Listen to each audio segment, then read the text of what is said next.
আমি আল্লাহ ওয়াদা করলাম সারা রাতের ঘুমের হিসাব আমি নিব না, বরং এই ঘুমের সময়টাও নেকের পাল্লায় ওজন দিয়ে দিব। এরে বান্দা, তুই ব্যবসা করো, চাকরি করো, লেখাপড়া করো, ডাক্তারি পড়ো, ইঞ্জিনিয়ারিং পড়ো, প্রফেসর হও, কোনো বাধা নাই। চাকরি করো, বাধা নাই। বান্দা ব্যবসা করো, বাধা নাই। তবে 5 বেলার হাজিরা দিয়া যদি আমার কাছে আইসা মাথা নত করো, যখন কপালটা সিজদায় ঠেকাইয়া মাটিতে মিলাইয়া দাও, আমি আল্লাহ তোর কপালের নিচে কুদরতের পা ঢুকাইয়া দেই। আমি আল্লাহ পাক রব্বুল আলামিন তোর কপাল মাটিতে লাগতে দেই না।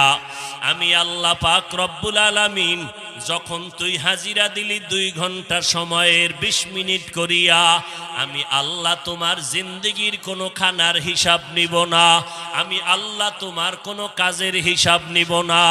কিয়ামতের ময়দান যেদিন কায়েম হয়ে যাবে, সমস্ত মানুষগুলো উলঙ্গ হয়ে দাঁড়াবে, সূর্যটার গরম জমিনের মধ্যে তামা করে ফেলবে। আল্লাহ তাআলা ওই দিন কাহারিয়াতের আওয়াজ দিয়া বলবেন, লিমানিল মুলকুল ইয়াউম লিল্লাহিল ওয়াহিদিল কাহ্হার।